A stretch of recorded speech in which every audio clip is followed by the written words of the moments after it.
지난주 예배가 끝나고 당회를 하고 있는데 묘강실 문을 누가 이렇게 막 똑똑 두들기고 문을 열었습니다. 당회를 하고 있는데 그렇게 갑작스럽게 불쑥 찾아온 분 때문에 조금 당황스럽긴 했지만 뭐 1분만 좀 시간 좀 내달라고 이렇게 얘기를 하셔서 어쨌든 잠깐 당회를 멈추고 밖으로 좀 나갔습니다.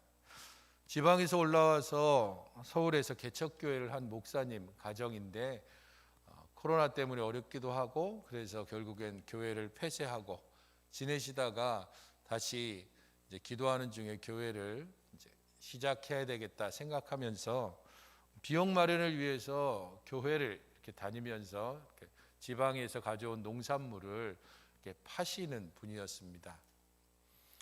사모님도 있고 뭐 한 중학생 또래쯤 되는 자녀까지 함께 와서 이렇게 사정을 막 이야기하시고 그렇게 하는 것들을 계속 제가 보면서 어떤 생각이 들었을까요?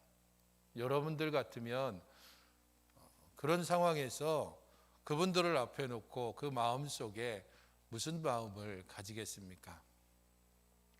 곰곰이 생각해 보면 제 마음속에 그때 세 가지 마음이 있었습니다.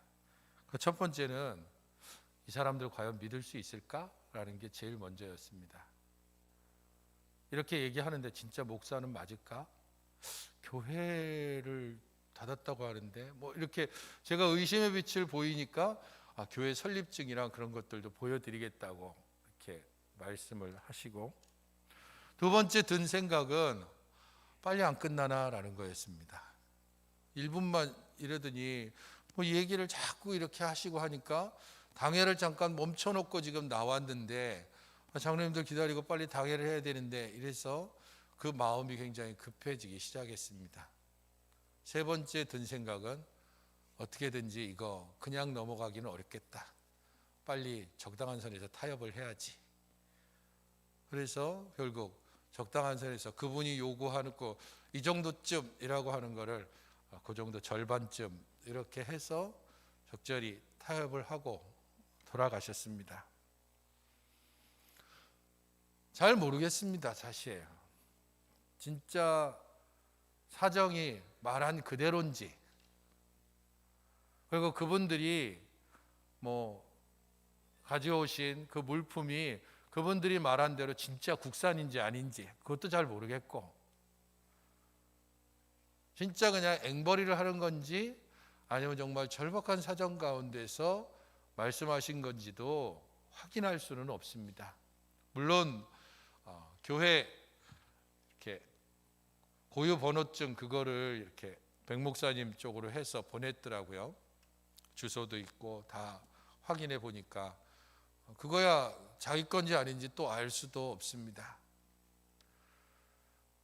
아무튼 중요한 것은 이런 일들이 교회에 있다 보면 가끔씩 일어나고, 그럴 때마다 제가 마음속에 가지고 있는 이런 마음들이 불쑥불쑥 든다는 겁니다. 어쩌면 여러분들도 일상 속에서 이런 일들을 한두 번씩 겪어봤을 겁니다. 길거리에 있는데 혹은 차를 기다리고 있는데 누군가 불쑥 와서 사정을 막 얘기하면서 차비를 좀 빌려달라거나 아니면 이러이러한 뭐 상황이 있으니까 잠시 좀 돈을 빌려달라고 이렇게 얘기하는 경우들을 한두 번씩 경험했을 겁니다. 처음에야 좋은 마음으로 진짜 힘든 모양이다라고 하면서 지갑을 열기도 하지만 그게 한두 번 혹은 뉴스에서 보게 되면 뭐 거지처럼 앵벌이를 하던 사람이 실제적으로는 굉장히 뒤에 많은 돈을 가지고 있는 갑부처럼 살고 있는 사람들 이야기도 한 번씩 들으면 다시는 내가 속지 않으리라 생각하면서 사람들의 도움과 요청을 거절하는 것에 별로 불편함을 느끼지 않습니다.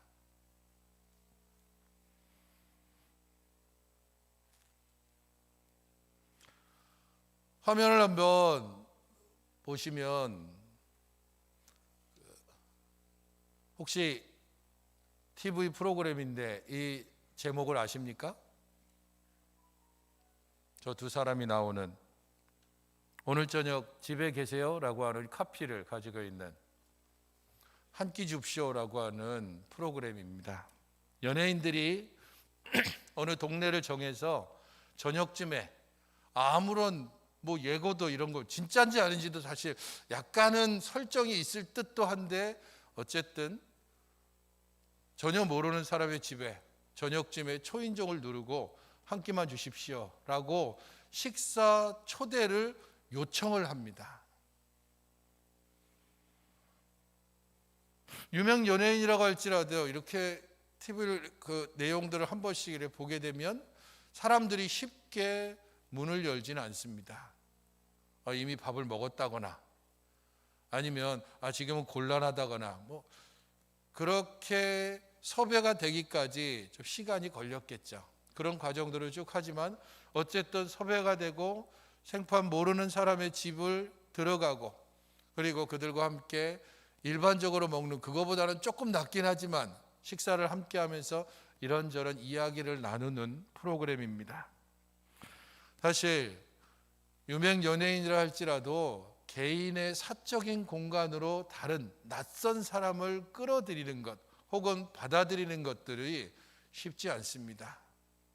이전 60년대, 70년대, 80년대 전까지만 해도 그런 일들은 아주 자연스러웠지만 우리의 이웃의 문을 열고 들어가서 식사 함께 하거나 혹은 자연스럽게 이야기를 나누는 일들이 너무 편안했지만 이제는 개인의 사적인 공간으로서의 우리 집의 문을 여는 일들은 굉장히 쉽지 않은 상황이 되어버렸습니다. 믿지 못할 사람도 많고 또 내 자신의 권리를 침해당하는 것을 상당히 불편해하는 생각들이 우리 안에 이미 자리 잡았기 때문입니다. 그런 부분에서 저 프로그램은 그런 쪽을 조금은 좀 열어보고자 기획된 것 같습니다. 어쨌든 이런 일들을 통해서 낯선 사람들을 받아들이는 것, 그 가운데서 우리 자신들의 이야기를 함께 나누고 그 안에서 함께 치유를 경험하는 일들을 TV에서 시도했던 것처럼 오늘 우리는 성경에서 그 한 부분을 보게 됩니다. 바로 아브라함이 자신에게 다가온 이들을 환대하고 약속을 받는 장면이 그것입니다. 사실 12장부터 계속해서 이어져 온 아브라함의 역사는 하나님의 부르심에 순종하고 그 하나님의 뜻에 불순종하기도 하고 때로는 의심하기도 하고 때로는 두려워하기도 하고 그러면서도 믿음으로 차츰차츰 변해가는 과정을 겪고 있습니다. 하나님이 아브라함을 부르고 그 약속이 성취되기까지는 아직도 분명하게 그 확신이 보이지 않는데 오늘 본문에서는 아브라함이 손님을 영접하고 그 이후에 아예 시간을 명확하게 1년 뒤에라고 하는 분명하고 확실한 약속을 아들을 주겠다고 하는 약속을 받는 장면이 우리에게 소개되고 있습니다. 이것을 통해서 환대라고 하는 것이 어떤 의미가 있고 그 환대가 어떻게 아들에 대한 약속과 연결되는지를 살펴볼 필요가 있습니다.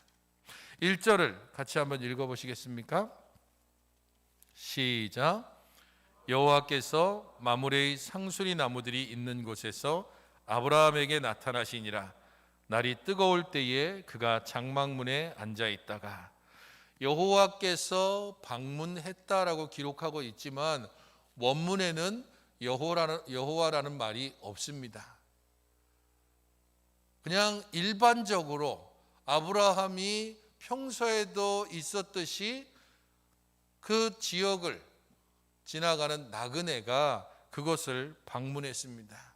특별히 그때는 날이 뜨거울 때라고 그 시간을 말하고 있는데 대략적으로 치면 가장 정오 12시부터 한 3시 정도 차이쯤이 될 겁니다.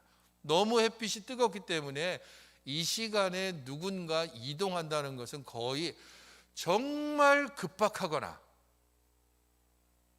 아니면 미쳤거나 둘 중에 하나입니다. 그러지 않고서는 이 시간에 여행을 할 수 있는 상황이 아닙니다.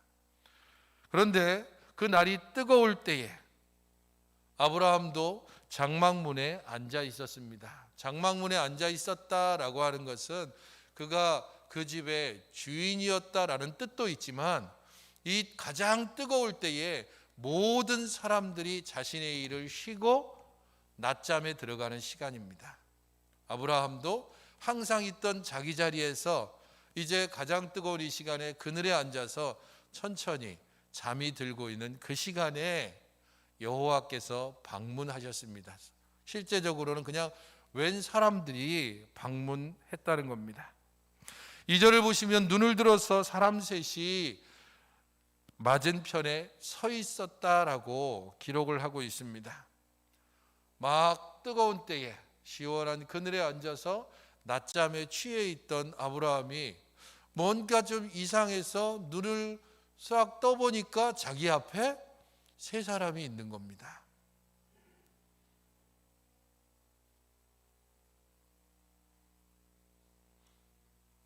그 시간에는 누가 찾아오지도 않고 감히 여행하는 일들은 생각도 할 수 없는데, 꿈인지 생시인지 분명 자기 앞에 개슴츠레 눈을 떠보니 세 사람이 앞에 있었습니다.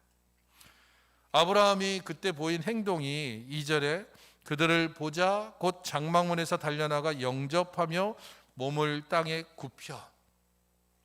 2절의 이 연속적인 동작을 보게 되면 아브라함이 얼마나 놀랬는가 하는 것과, 그리고 자기 자신이 이렇게 손님을 제대로 접대하지 못한 것에 대한 하나의 보상 심리가 작동한다고 볼 수 있습니다. 잠자고 있는데 눈을 떠보니까 손님 셋이 앞에 있습니다. 그 세 사람을 보자마자 너무 미안한 마음도 있고, 그래서 급히 일어나서 영접하고 몸을 땅에 굽히고 그러면서 그를 극진하게 모셔드리는 것을 볼 수 있습니다. 사실 이 고대 근동에 나그네를 대접할 때의 규칙이라는 게 있습니다. 그것은 사람들을 대접할 때에는 가장 좋은 것으로 대접해야 되는데, 원래 내가 그 사람에게 하나를 주겠습니다라고 약속하지만 실제적으로는 한 5 정도를 줘야 되는 겁니다. 그게 일반적인 규칙입니다. 아브라함이 그들을 맞아들이고 나서 했던 것을 보십시오. 물을 조금 가져오게 하사 떡을 조금 가져오리니, 이렇게 얘기합니다. 하지만 실제적으로 아브라함이 그 사람들에게 내놓은 목록을 보십시오. 고운 가루 3스아, 온 집안 식구들이 먹고 남을 양입니다. 기름지고 좋은 송아지, 가장 맛있고 연하고 육질이 좋은 소를 급하게 잡아서 내놓았습니다. 엉긴 젖과 우유, 이것은 우리가 요즘 흔히 먹는 요구르트라고 생각하시면 됩니다. 그래서 소화에 도움이 되는 좋은 것들, 그리고 갓 짜낸 우유, 이것을 대접했습니다. 거기에 그치지 않고 8절에 보면 그들 앞에 차려놓고 나무 아래에 모셔섬에 그들이 먹었다라고 기록하는 것으로 보아서, 지금 아브라함은 이 식사를 차려놓고 그 식사 자리에 함께 앉아서 식사하는 것이 아니라 세 사람이 식사하도록 그 옆에 서서 시중을 들고 있습니다. 사실 그림을 한번 보시면 아브라함의 환대라고 하는 그림에 나오는데요. 여기에 보시게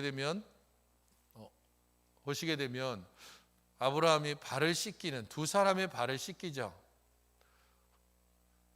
분명히 세 사람인데 한 사람은 좀 어둡게 돼 있죠. 그리고 그 어둡게 돼 있는 아브라함 뒤쪽에 있는 사람은 사라입니다. 그림은 뒤쪽에 보게 되면 하인들이 지금 막 불을 피우고 고기를 굽고 하는 장면들도 함께 등장합니다. 그림에서 두 사람만 나오고 한 사람이 좀 이렇게 검게 처리되어 있는 것은 뒤에 19장과 연결해 볼 때의 해석입니다. 왜냐하면 지금 이 세 사람은 아브라함을 방문함과 아울러서 또 어디를 방문하기 위한 목적이 있냐면 소돔과 고모라로 가기 위해서입니다. 실제로 롯이 맞아들인 사람은 세 사람이 아니라 두 사람이었습니다. 다음 주에 보게 되면 저 두 사람이 소돔과 고모라로 간 후에 아브라함이 하나님과 대화하는 장면이 나옵니다. 아마도 저렇게 조금은 어둡게 처리한 저분을 하나님으로 그렇게 표현한 것 같습니다. 어쨌든 저렇게 손수 발을 씻기고 가장 좋은 음식으로 접대하고 그런 것들을 통하여서 아브라함은 자신이 할 수 있는 최대의 영접, 환대를 베풀었습니다. 그런 아브라함의 환대 이후의 9절부터 갑작스러운 말들이 오가고 약속의 아들에 대한 약속의 이야기가 나옵니다. 사실 아브라함의 이렇게 손님을 접대한 것, 그가 하나님인 것을 아브라함이 알았을까? 사실 몰랐다고 봐야 합니다. 우리니까 지금 아브라함을 하나님께서 방문하셨고 이들과 함께 방문한 사람이 천사구나라는 것들을 우리가 지금 알고 있는 것이지, 지금 이 상황 속에서는 아브라함은 그냥 평상시 사막을 다니는 손님, 세 사람의 손님을 영접했을 뿐입니다. 그 영접의 결과로 약속이 주어지고 있습니다. 환대와 약속 간에 어떤 의미가 있는가? 그것은 아브라함의 환대를 통해 하나님께서 우리를 어떻게 환영하시고 하나님께서 우리를 어떻게 받아들이시고 하나님께서 우리를 어떻게 먹이시는가를 보여주고 있다는 것입니다. 성도의 시작은 하나님께서 우리에게 대하여 긍휼한 마음으로 우리를 영접해 드리시고 우리를 먹이시고 구원하심으로 우리라는 존재가 시작됐고, 또한 교회는 바로 이러한 하나님의 특별한 환대와 하나님의 특별한 구원을 받은 사람들의 공동체입니다. 그렇기에 아브라함의 이 환대는 하나님께서 우리를 영접하고 환대하는 모습으로 봐야 합니다. 그것을 잘 보여주는 책이 하나 있는데, 조슈아 지프라고 하는 분이 지은 환대와 구원이라고 하는 책입니다. 이 환대와 구원이라고 하는 책의 부제를 보면 혐오, 배제, 탐욕, 공포를 넘어서 사랑의 종교로 나아가기라고 그렇게 부제를 적고 있습니다. 책의 내용을 크게 보면 두 가지로 나누어서 설명을 하고 있는데, 첫 번째 등장하는 게 신적 환대입니다. 곧 하나님의 환대. 교회가 어떻게 시작되었는가? 하나님의 환대 때문에 교회가 시작되었다라고 말하면서 거기에서 인용하고 있는 한 구절을 여러분 보시면 하나님에 대해서 이렇게 소개합니다. 삼위일체 하나님은 진리이자 손님을 맞는 주인이다. 그리스도 안에서 자신을 내어줌으로써 하나님은 죄의 관습과 습관에 얽매인 인류에게 풍성하고 값지고 거룩한 환대를 베푼다. 하나님 자신의 독특하고 극단적인 환대는 이스라엘을 개방하여 이방인을 하나님의 집으로 영접해 드린 데서 절정에 달한다. 죄로 인해서 우리들은 하나님께로부터 소외된 자들입니다. 실제적으로 우리 자신들은 하나님의 구원과는 전혀 상관없는 자들이었습니다. 그렇기에 더욱더 하나님의 구원과 환대가 절실한 우리들에게 하나님께서 우리를 나그네와 외인처럼 누군가 받아들이고 누군가 영접하고 누군가 먹이고 입혀주지 않으면 살아갈 수 없는 우리들을 하나님이 주인 되셔서 받아들여 주시고 먹여주시고 아무런 조건 없이 우리에게 베풀어 주셨습니다. 에베소서 2장 12절은 이때와 관련되어진 내용으로서 그때의 너희는 그리스도 밖에 있었고 이스라엘 나라 밖에 사람이라. 약속의 언약들에 대하여는 외인이요 세상에서 소망이 없고 하나님도 없는 자였다라고 우리에게 소개합니다. 너희들 정말 생각해 보거라. 우리들이 원래 육체로도 이방인이었고 실제적으로 아무 소망이 없는 자들이었다. 아브라함이 아니라면 정오 그 뜨거운 날씨에 모래를 지나고 뜨거운 햇빛을 지나서 아브라함 앞에 당도해 있던 이 세 사람, 그가 천사가 아니었고 그가 하나님이 아니었다면 아마도 그들은 아브라함의 거절로 인해서 다시 밖으로 내쫓겨 죽어갈 수도 있을 겁니다. 그러나 아브라함은 그들을 맞아들였고 그들에게 가장 극진한 것으로 베풀어 주었습니다. 동일하게 하나님께서 나그네와 같이 이리저리 방황하고 아무 소망 없는 우리들을 은혜로 환대하시고 받아들여 주셨습니다. 하나님께서 우리들을 받아들이고 환대하셨다면 우리도 마땅히 다른 이들에게 대하여서 환대를 베풀고 그들을 영접하고 그들을 먹이고 입히고 베풀고 섬기는 일에 인색해서는 안 되는 것입니다. 하나님의 환대로 말미암아서 교회가 시작되었고 교회가 유지되고 있는 것이고 교회가 끝까지 이 환대를 이 땅에 보여주어야 할 의무가 있습니다.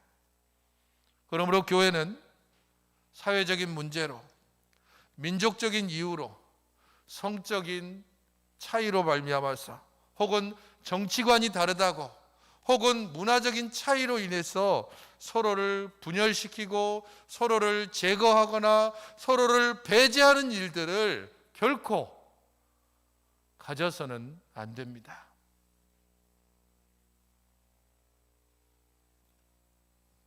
하나님의 환대는 다시 인간의 환대로 넘어갑니다. 당연히 하나님의 환대를 받은 우리들은 어떻게 이 하나님의 환대를 우리 삶에서 나타내야 되는가? 책에서는 세 가지를 이야기합니다. 종족주의를 극복하고 외국인 혐오를 극복하고 탐욕을 극복해야 한다는 겁니다. 약자들을 돌보고 타 종교인에 대하여서 우리와 문화가 다른 이들에 대하여서 좀 더 열린 자세로 관대하게 그들을 친구로 사귀고 그들과의 사귐 가운데 우리 안에 있는 진리를 그들에게 자연스럽게 소개할 수 있어야 한다는 겁니다. 외국인 혐오를 극복하는 이 문제는 오늘 본문과 관련해서 아주 잘 소개를 해주고 있습니다. 특별히 앞으로 살펴보겠지만 18장과 19장 아브라함의 이 천사들을 환대하는 것과 소돔과 고모라의 사람들이 자신들에게 찾아온 이 천사들을 오히려 핍박하고 그들을 착취하려고 하는 모습은 대조를 이룹니다. 천사를 환대했던 아브라함은 약속의 후손을 얻을 것이라는 하나님의 언약을 받지만 천사들을 학대하고 그리고 그들을 착취하려고 했던 소돔과 고모라는 불로 멸망을 당합니다. 그러므로 이민자들에 대하여 외국인과 나그네들에 대하여서 바르지 못한 태도를 가지는 것은 우리들이 그러한 사람이라는 것을 잊어버리는 것이고 그런 우리들을 하나님께서 영접해 드렸다는 사실을 우습게 여기는 것입니다.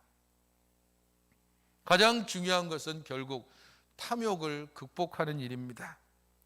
사실 우리들이 가지고 있는 재물이나 자원은 부족할 수밖에 없습니다. 시작할 때 말씀드렸지만 지난 주일날 방문하신 그분들처럼 교회에는 종종 비슷한 이유를 가지고 찾아오는 분들이 있습니다. 혹은 전화를 통해서 이런저런 도움을 요청하는 일이 많습니다. 그럴 때마다 가장 먼저 교회의 재정이나 이런 부분을 생각하지 않을 수 없습니다. 우리가 가지고 있는 재물이나 재화나 이것들은 한계가 있을 수밖에 없습니다. 모두 도와줄 수 있으면 좋겠지만 결국에는 누군가에게는 거절하고 누군가에게는 타협하는 길을 찾을 수밖에 없습니다. 하지만 중요한 것은 혹시 그런 거절이나 타협이 우리의 탐욕에서 시작되지 않았는지를 계속해서 살펴야 한다는 겁니다. 진짜 없어서가 아니라 이걸 내가 주면 내 노후는 어떻게 될까? 이걸 내가 주면 당장 난 뭐 먹고 살지? 이런 미래에 대한 걱정 때문에 현재의 나눔을 거절하고 현재의 섬김을 뒤로 미루는 것이 혹여라도 우리의 탐욕에서 시작되고 있는지는 아는지 생각해야 합니다. 탐욕은 이웃의 필요를 애써 외면합니다. 그것을 잘 보여주는 것이 예수님이 비유로 드신 선한 사마리아인 비유입니다. 보고 지나쳐 갑니다. 괜히 관계 맺었다간 귀찮은 일이 생기니까, 괜히 다가갔다간 내 것을 빼앗길 수도 있으니까, 괜히 낯선 사람 내 집에 들였다가 귀찮은 일이 생길 수 있으니까, 누군가를 초대하게 되면 집도 치워야 되고 이런저런 음식도 준비해야 되고 끝나고 나면 또 그거 설거지도 해야 되고, 그러니까 가장 편한 방법을 사용하는 겁니다. 교제하지 않거나 아니면 밖에서 만나거나.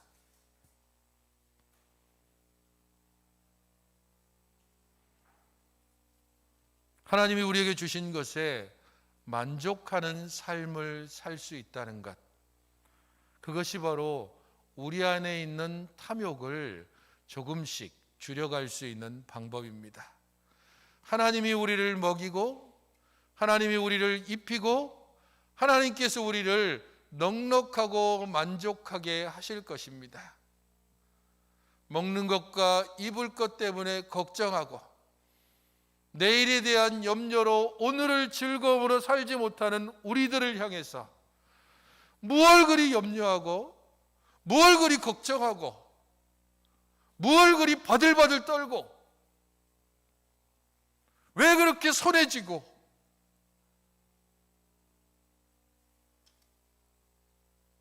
우리의 이웃에 대하여 돌아보지 못하는지, 주께서 우리에게 약속하는 바들에 대하여 바르고 온전한 믿음을 갖고 신뢰하면서 우리 주 안에 나아갈 때에 하나님이 우리를 받아들여 주셨듯이 우리의 이웃을 받을 수 있습니다. 이런 환대의 결과로 약속이 있습니다.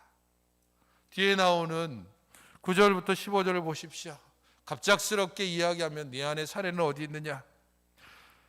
매우 무례한 질문이기도 하지만 이런 일들은 결국에는 하나님의 의도가 그 안에 드러납니다. 우리가 어떻게 약속을 받았는가?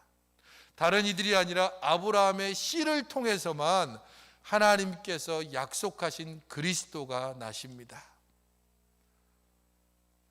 아브라함의 환대로 천사들의 약속이 주어졌고 그 결과로 분명히 드러난 것이 예수 그리스도의 탄생입니다.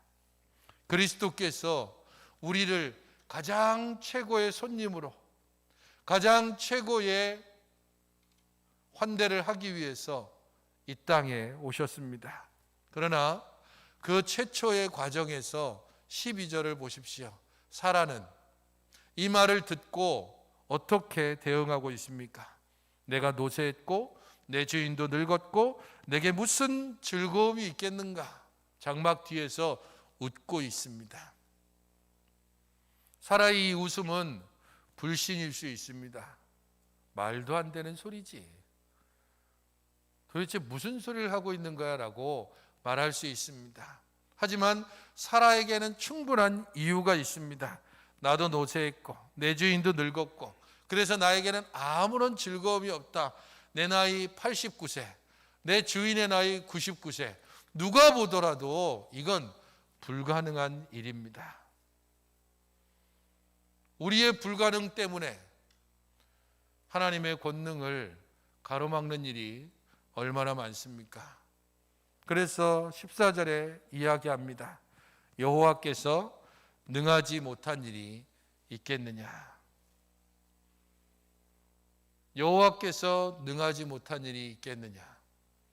이미 늙고 기력이 쇠하고 더 이상 즐거움을 기대할 수 없는 그 집에, 그러나 하나님을 환대하고 나그네를 대접하는 이 집에 하나님께서 특별한 은혜를 베푸시겠다고 약속하고 있습니다.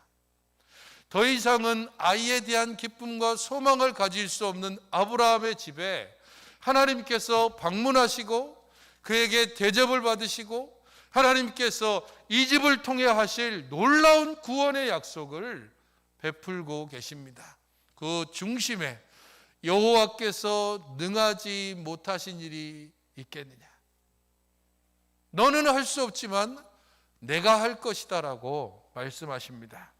우리의 불신, 우리의 탐욕, 우리들의 내일에 대한 과도한 염려, 그것이 하나님의 일을 막고 하나님의 사역을 이 땅 가운데 더 이상 드러내지 못하게 하고, 우리들의 이런저런 핑계가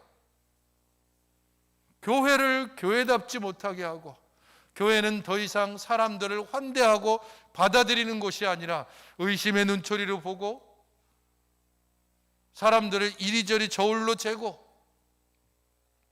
그래서 교회에 가면 따뜻함보다는 오히려 불편함을 주게 하는 경우들이 종종 있습니다. 우리 시종교회는 나그네를 환대하는 교회입니까? 우리들은 외인들을 환대하며 갈 것 없는 자들이 저곳에 가면 이런 마음이 들게 하는 교회입니까? 여러분들의 집은 얼마나 자주 이웃에게 열려지고 우리의 성도들과 함께 교제를 나누는 장소가 됩니까?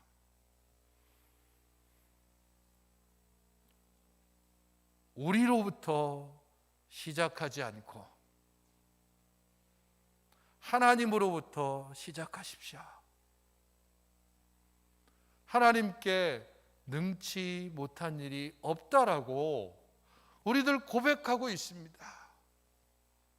하나님이 하시면 결코 이루지 못할 일이 없다고 경험도 했고 지금도 여전히 고백하고 있습니다.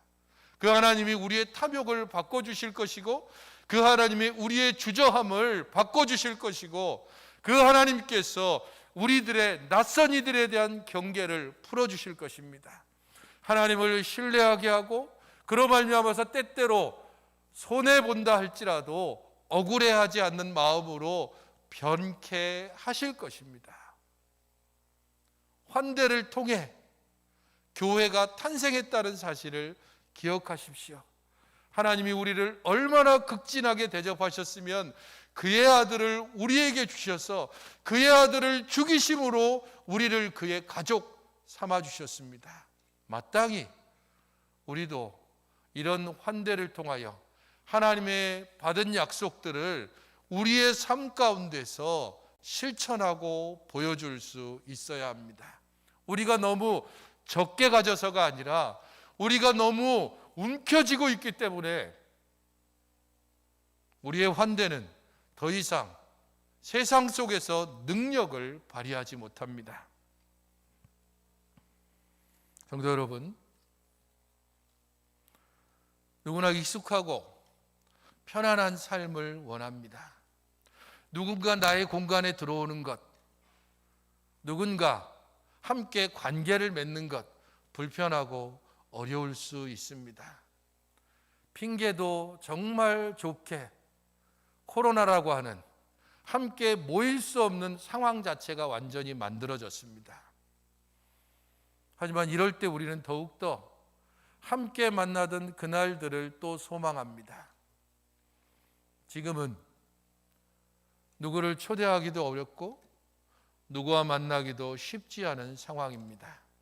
하지만 다양한 방법으로 서로에 대한 고민과 서로에 대한 염려와 서로에 대한 격려와 위로를 나눌 수 있습니다. 작은 문자 하나, 전화 한 통, 혹은 아주 짧은 만남이라 할지라도 서로와 함께 나누는 교제, 그 시간들을 통해서 하나님께서 우리를 환대하시고 받아들이신 것처럼 우리도 우리의 형제들을, 때로는 낯선 사람들을, 그들에게 다가가서 함께 차 한 잔, 식사 한 그릇 하면서 서로에게 대한 하나님의 은혜를 나눌 뿐 아니라 위로와 격려를 통하여 우리에게 주신 하나님의 은혜를 이 땅 가운데 온전히 보여주시는, 하나님께서 우리에게 보여주신 그 놀라운 은혜를 우리의 이웃들과 함께 나누는 것을 통해 우리 자신이 어떻게 시작되고 어떻게 우리는 살아가야 되는지를 발견하면 여러분들 환대와 약속을 날마다 기억하시는 우리 모든 성도들이 되시기를 주님의 이름으로 축원드립니다. 하나님 아버지, 저희 모든 심령들을 주의 은혜와 사랑 가운데 늘 품어주시고 이끌어주셔서 하나님께서 우리에게 약속하신 것, 하나님이 우리에게 명하신 것들을 바르고 온전하게 행할 수 있는 능력을 더하여 주시옵소서. 저희들은 여전히 두려우며 저희들은 여전히 연약한 자들입니다. 그러나 하나님의 우리를 향하신 그 놀라운 은혜와 환대와 영접을 생각하며 우리도 우리의 이웃에게 이 놀라운 환대로 베풀므로 함께 약속에 참여하게 하는 그러한 역사를 만들어가게 하여 주시옵소서. 예수님의 이름으로 기도하옵나이다. 아멘.